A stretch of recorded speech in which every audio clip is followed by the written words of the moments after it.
Live. One sec.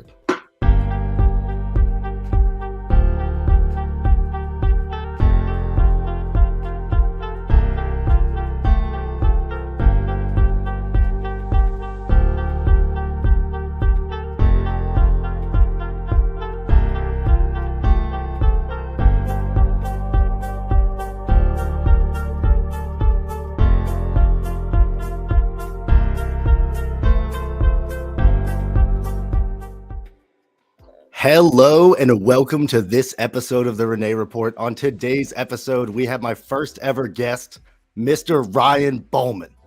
What's up, guys? Happy to be here. Been a big fan of the Renee Report for a while, and happy to be a part of the show. Hell yeah, dude. So today we're going to be going over the Boston Celtics. We are obviously both, as you can clearly see in the background, you can see the NBA Jam t-shirt. We are die-hard Celtics fans here. We do not mess around. Ryan Bollman watches pretty much every single NBA game. Could or could not be because of sports betting, but we will mostly say fandom. If there was a percentage, who knows? But yeah, I'd lean more to the betting side. It makes it a lot more fun. I think we can both agree on that. That's fair. Yeah, I do get myself caught up in that whirlwind as well.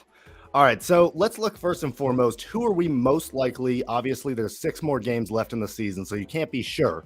But who are we most likely going to be playing this NBA playoffs round 1?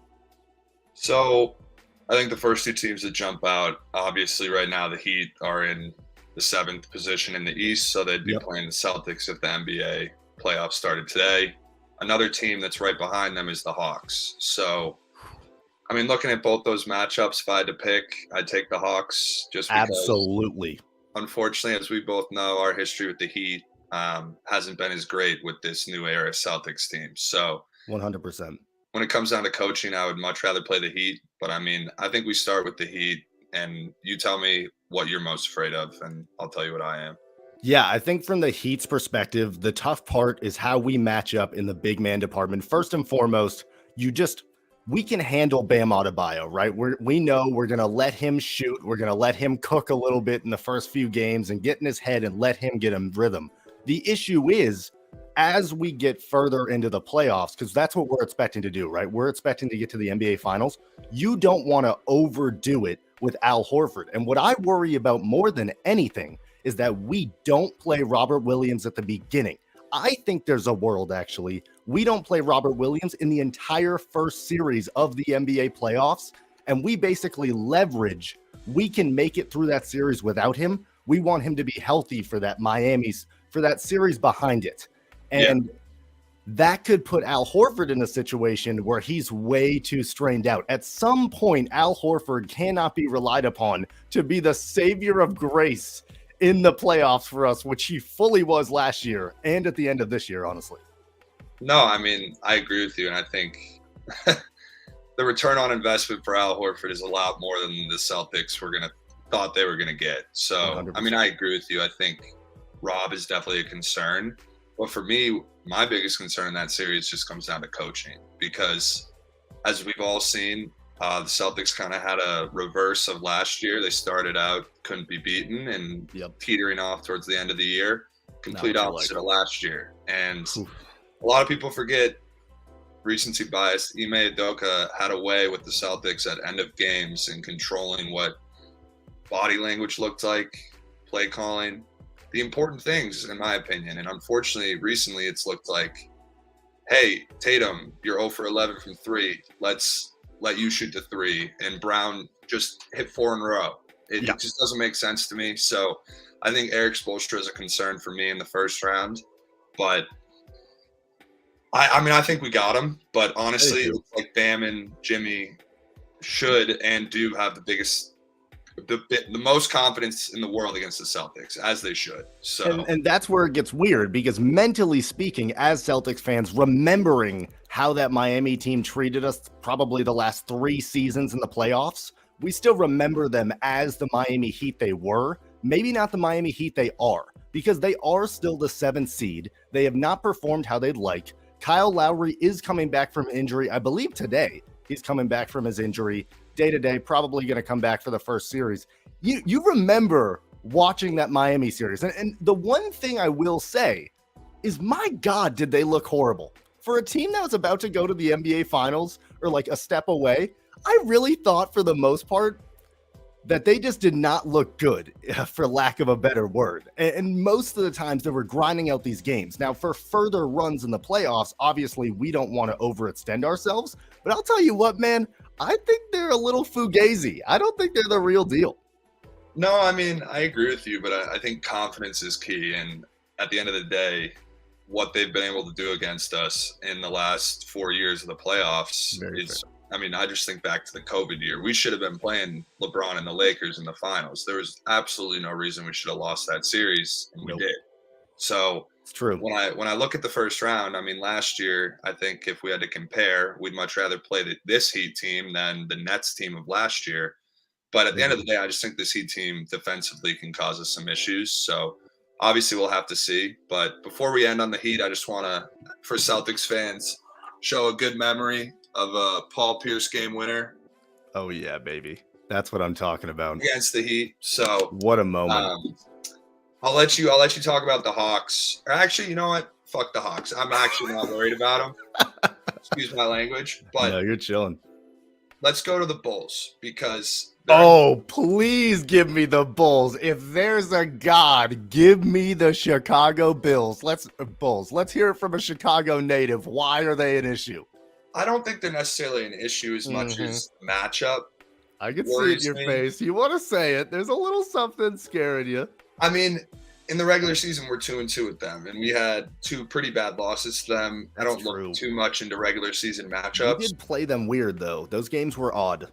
I'll say that they found a really good strategy in just kind of deferring and like, all right, you guys want to only shoot threes? Yeah. Go for it. And for whatever reason, that got in our heads, and we were not knocking threes down. So long story short with it, I'll say, by some miracle, that Patrick Beverley wins once again in the play-in tournament and makes it into the hypothetical position to play the Celtics. I would rather play the Bulls, obviously, but I think DeMar DeRozan and Levine, if they get going at the end of the game, they're not people you should take. Yeah, you don't want to mess with them. You want to talk about somebody who can go on a heat check. Zach LaVine is made for the heat check. He is an NBA Jam type of guy. He can hit a good 8 threes in a quarter easily. It's guaranteed. So, easily for me, it's the Hawks you want to play. You really want them to sneak in there and just, by the grace of God, you're playing them. And then obviously it's the Bulls, just because no matter what, the part we have to remember is in those first couple series, as long as we retain the 2 seed, which this is the assumption we're going off of, we are going to have TD Garden games. And, I don't love to talk about this, but the truth is we get every single foul call known to man in the playoffs. And it's the right we deserve for winning that seed, but it does make me a lot less scared, to be honest.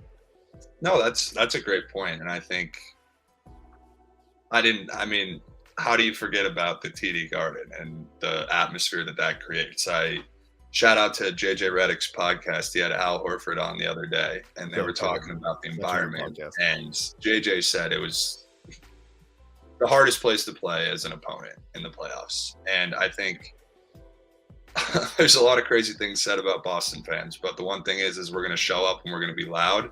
Very passionate. That does have an effect. And I do think that energy will carry us through whoever we play in the first round. Yep. And again, obviously I know we're getting into series and I don't want to get too much into the roster because obviously that can be later stuff. But I will say for anybody in a slump, anybody, Marcus Smart or other people on our team who might not be playing up to snuff, if there's one thing I can guarantee you is he's going to get a massive charge in a game in front of TD Garden. He's going to make some defensive play. He can always do that. And all of a sudden, you're going to be like, oh my God, is this the same Marcus Smart I've seen for years? There's a certain aura around the TD Garden that like these people are paying a lot of money to see a very good game. They've had a few beverages, let's be fair. We know they're going to put on a show. And there's just something about always getting home court advantage that gets me really excited. And if I'm the 76ers, I would work my ass off to make sure that you get that second seed, because knowing, like you said, the Miami Heat's history with how we play Miami, the Sixers can say the same thing. If this is Joel's year, oh, he's going to win the MVP. Oh, the Sixers look different. Well, first of all, let me see it when it fucking matters because I haven't seen it. And second of all, you better win that 2 seed because you ain't coming to TD Garden Game 7 and walking out a winner. It's not happening. Hey, man, I don't disagree with anything you just said. And it's a perfect transition. All right, let's assume we win first round. Yep. The natural assumption is the Sixers. We better. Yep. So that's our second round matchup. And 100%. To your point, it's very important that we finish this season ahead of the Sixers because I don't want to look at the Sixers lightly because I do think that we match up extremely well against them. But Harden sucked in the playoffs. Embiid hasn't maybe shown what he is in the regular season in the playoffs yet. And I just think all the stars are aligning that we should blow them out again. And I do feel that way. But home court advantage is the tilt to me in that series. 100%. And I think our guards, when we run small lineups against them and we force Embiid to switch on everything and he's huffing for air, needs 17 water bottles to keep going through the game, that's how we beat them. And we play small ball. And with 100%. Brogdon and White, I feel very, very comfortable in that series. Dude, I was going to sleep last night at like 1 a.m. in the morning, and I thought about this. The Denver Nuggets are the 76ers of the West. So people think it's a fun, exciting style, ooh la la. That's irrelevant in the playoffs, dog. You cannot have a player, that scores, we'll say 30 to 40% of your output. Because all of a sudden, if he plays a little off, and by the way, Joel Embiid and Harden, between one of the two of them, they will play off. That's not going to work. And what I love about the Celtics is, yes, Tatum fogs up too many shots. He can frustrate the crap out of me sometimes. We do have Brogdon. We have all these pieces. We have a lot of depth. Oh, it's not Marcus Smart's night? Well, dude, this is a playoff game. This is for the season on the line. Derek White comes in. Malcolm Brogdon comes in. Bang, bang, bang. And we get to the point Peyton Pritchard might have an impact. Like, let's be very clear. Our depth from everything but the big man position, they cannot handle. And for whatever reason, this isn't a 1-year scope, okay? James Harden hasn't played well in the playoffs since I was in fucking diapers. I mean, it's gotten to the point, it's fully in his head and it's mental. And I just can't see a world where James Harden comes through and scores for the 76ers in our playoff series. I can't see it. No, I mean, I agree with you. And I think, too, the biggest concern I would have if I'm the 76ers is what am I going to get from Tyrese Maxey? Because to me, like, let's say Embiid, and I'm going to stick with this Maxey point and then I'll go to the free throws. Remind me of that if I forget it. But Maxey is such an important player for them and he can swing a game. He can swing a series very quickly, depending on how he plays. And I think if between the three of those guys, 2 of the 3 of them play well in a game, it's not going to be a slouch for it's going to be very hard for us to win those games. So very true. The one thing I do feel confident about, and to your point about the Nuggets and the 76ers, is Jokic doesn't get his fouled as much as Embiid or Harden used to. But everyone knows when the playoffs come, that whistle isn't blowing like it was in the regular season. Nope. You're not getting 14, 16 free throw attempts a game. 16. How does that change your team? And for me, I really I don't want to jinx the Celtics, but we have absolutely owned the 76ers for the greater half of a decade. And it brings me a lot of joy to destroy them in the playoffs every year. So I really expect that. And if we're lucky enough to get to play them in the second round and they don't screw it up too early, I'm looking forward to that matchup. And again, if you're the 76ers, this is everything on the line. For James Harden, you need to change that narrative. You need to finally come through. For Tyrese Maxey, say what you will. I understand how much of a stud he is, and he's played better recently, but he's had a really up and down year, man. And I just don't know. He didn't seem ready for that role last year when it got to the playoffs. And I got to be honest, I have less confidence in him being ready for that role. It's not a shot at Tyrese. I think he's a fantastic player. I don't think this is his moment, to be 100% honest with you. It's the usage. It's the usage, and it's the fact that Harden is injured sometimes. Embiid is injured sometimes. Less this year. He's done a great job. But it puts a lot of pressure on these guys, and that's the whole key, is not only do we need to win these series, we need to be conscious of the usage of Al Horford and Robert Williams. That's all of it to me. That's the entire fucking banana. Like, I'm so terrified of the big man, which I've been harping at for months.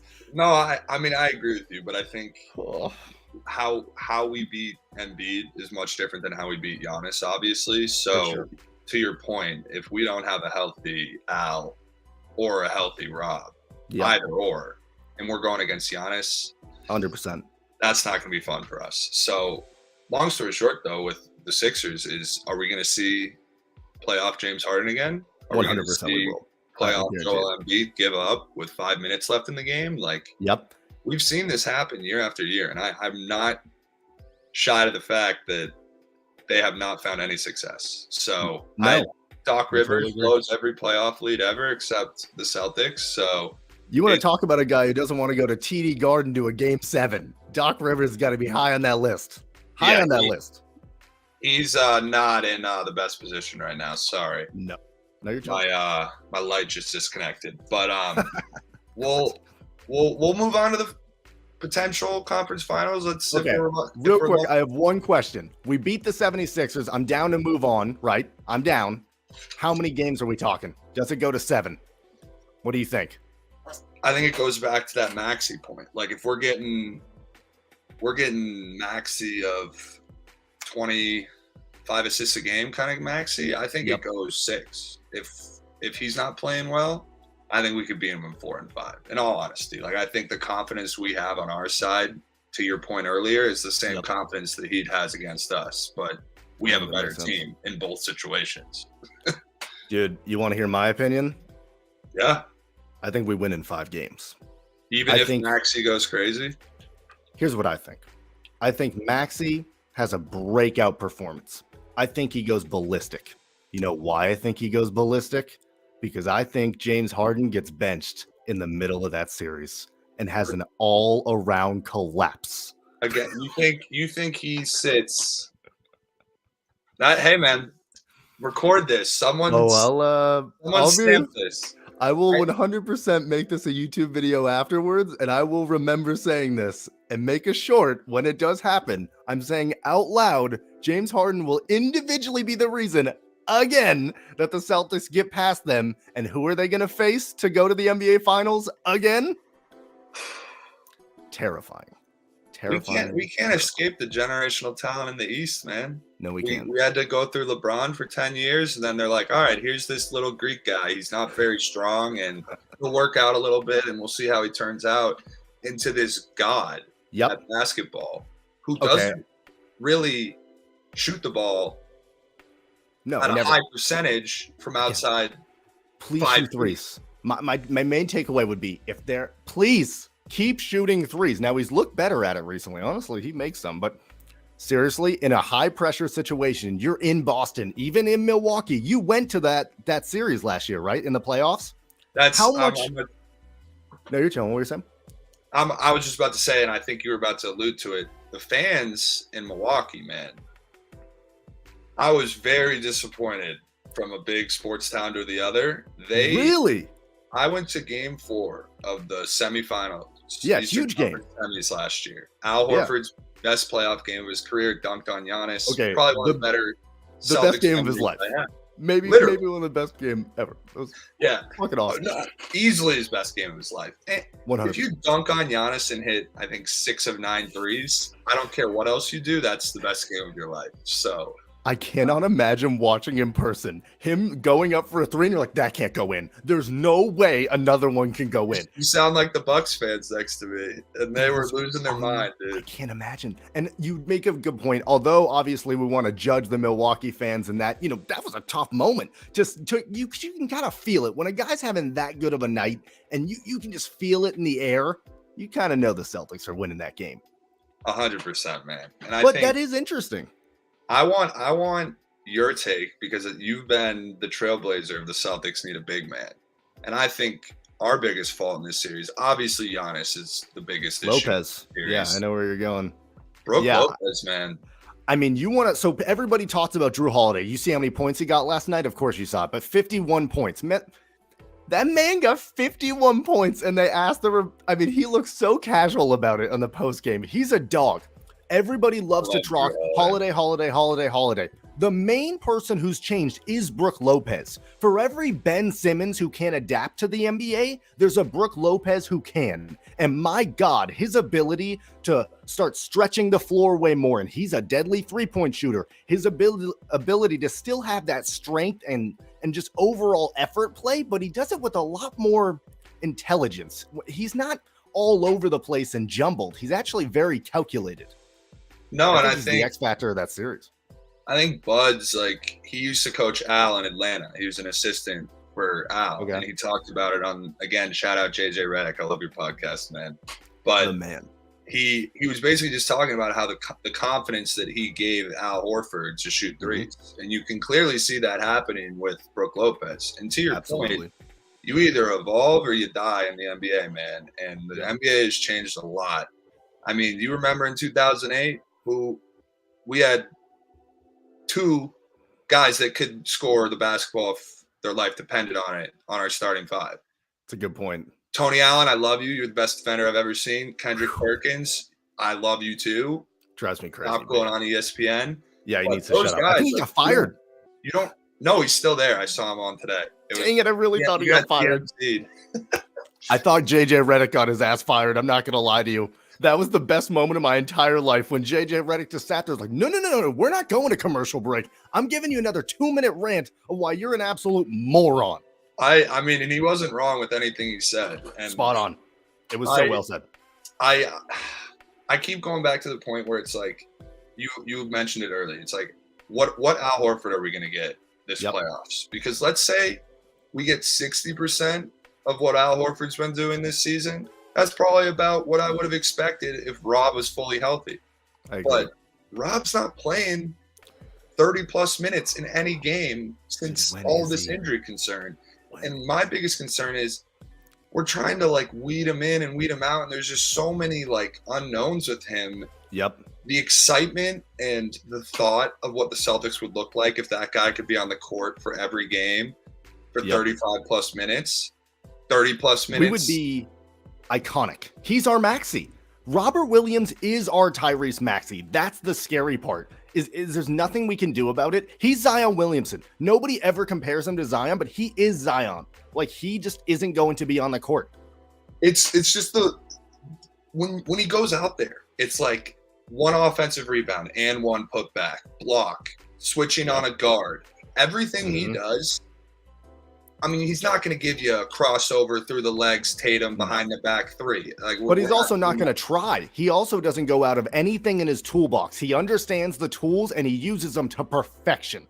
It's beautiful to watch. You know how easy it is if you're a passer and you're driving and the big guy on Rob Williams collapses on you? Do you know how many times I've seen Marcus Smart look up and be like, well, I probably threw the alley-oop too high, but it is Rob. And then Rob just goes, boom! And you're like, oh my God, Rob just reached to the moon, dude. His athleticism is absurd. I mean, I completely agree with you. And this will be my last thing on the Bucks, and I'll let you finish on it. But I mean, for me, it feels like they're role players this year. Grayson Allen. He's a sample size, and I'm picking on him because I've seen a lot of really good things from him this year. Yeah.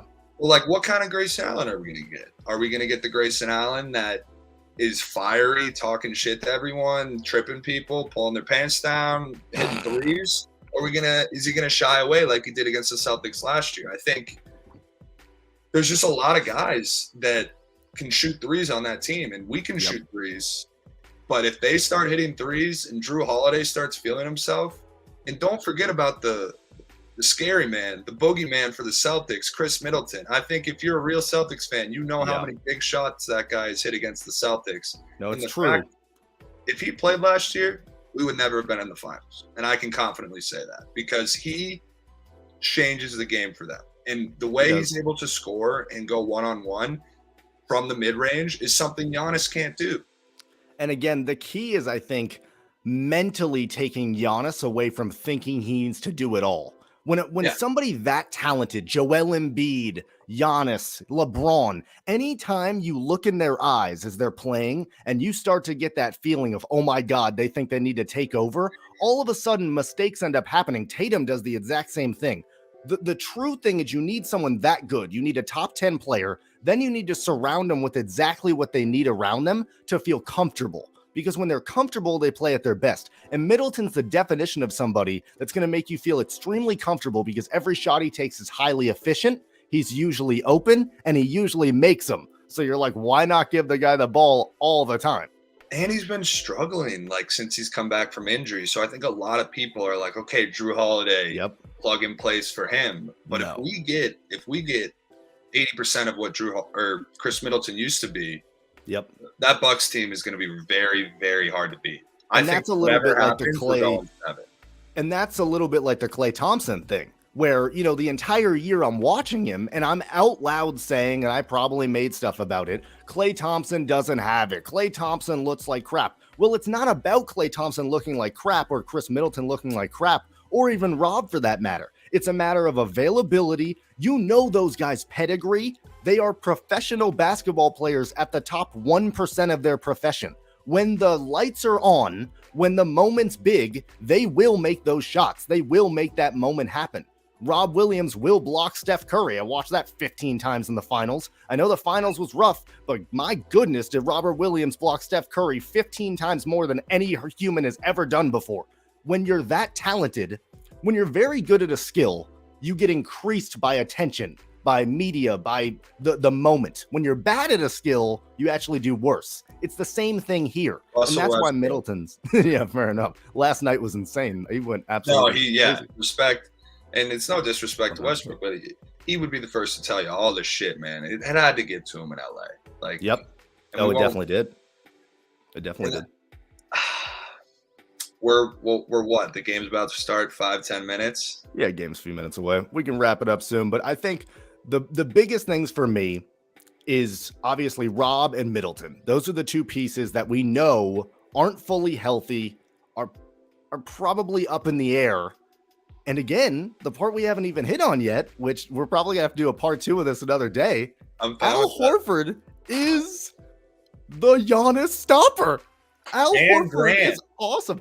Grant's really good at it, but mentally speaking, when Giannis gets the ball and he does that little half spin and he sees Al Horford, he goes, and he passes it away because he doesn't want that freaking smoke, man. Like that old man, I don't know what it is. He somehow perfectly stays far enough away from him to make him feel comfortable, like he should shoot it, but he also gets close right at the right moment.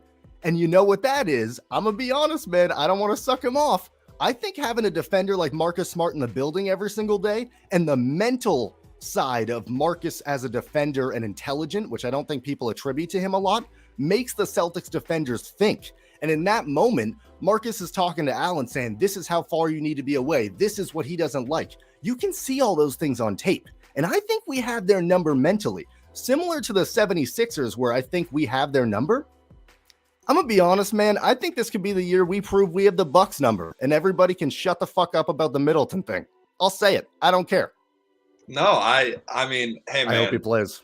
I think all the big talking heads in the NBA, no one would just disagree that top to bottom, the Bucks are the best team in the NBA. And I think the best team 100%. Usually doesn't win, in all honesty. That's true unless too. It's the Warriors for that stretch. But that's true. At the end of the day, I really agree with you. And I think Al Horford, he talks about how Marcus Smart is communicating all the time. And Marcus Smart, as much as we have out loud been frustrated with him this year and feels like he's lost a step, he's the only player that everyone will shut up and listen to right away. Maybe outside of Tatum or maybe Al Horford and maybe JB. But I think his locker room voice, his defensive voice, that carries way more weight than what he might actually be doing on the court any given day. 100%. And that's where stats can't tell you the effort that somebody gives and the intelligence they have. And if there's one thing we know about Marcus Smart is he's not going to just wake up and give up. That a Joel Embiid thing where he gave up at the end of the game. I can tell you firsthand, Marcus Smart is not giving up. He might take a shot at the end of the game. You wish he wouldn't.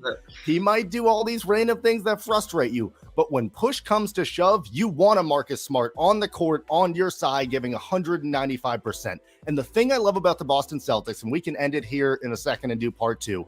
The thing I love about the Boston Celtics, the reason this is my favorite team and will always be my favorite team, is we draft guys with high pedigree. We draft guys with defensive mindsets first, minus Tatum, because we knew how good he was.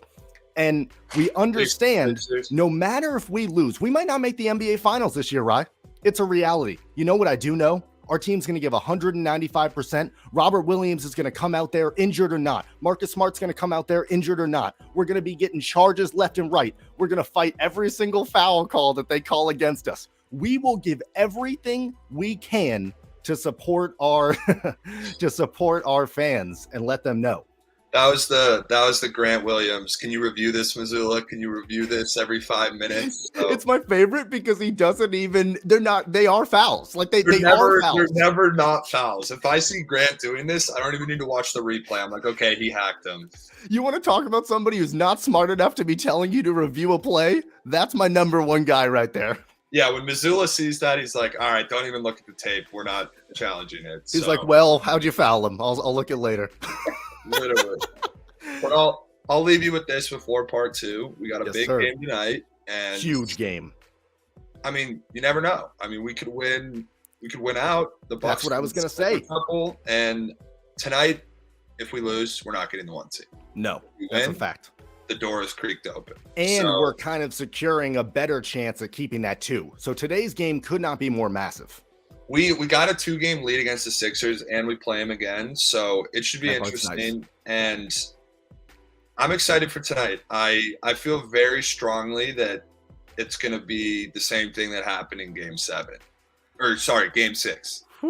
Tatum versus Giannis. Oh man, Tatum's going to find his stroke a little bit. Sign me up for that. The momentum we need to go into the playoffs. We're going to come back for this part 2. Yep. And we're going to have a completely different mindset because we're going to think we're going to win the finals after this game tonight. I can guarantee that these two. Wow.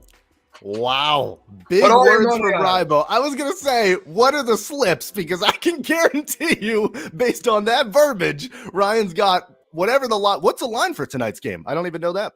We are +3 because we're in the yeah, you hammered that for sure. There's at least one unit on +3. There's a guarantee.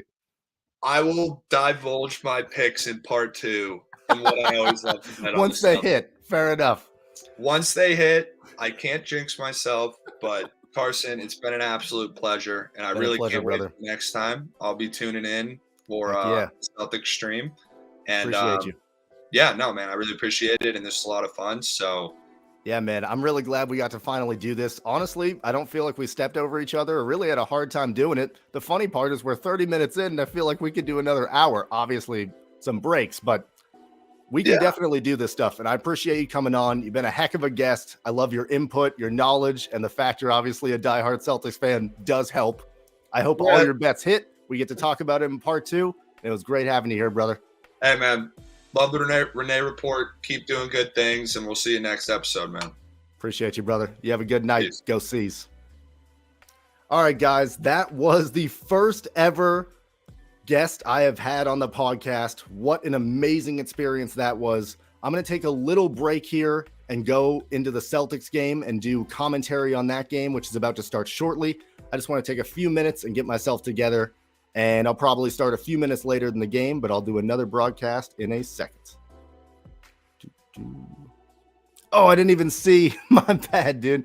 I didn't see your comments, Frack. Appreciate you if you're still here. What a freaking G. Oh, who doesn't like Marcus Smart? What a hater. Jesus. Oh, man, I should have pulled up the comments. That's my bad.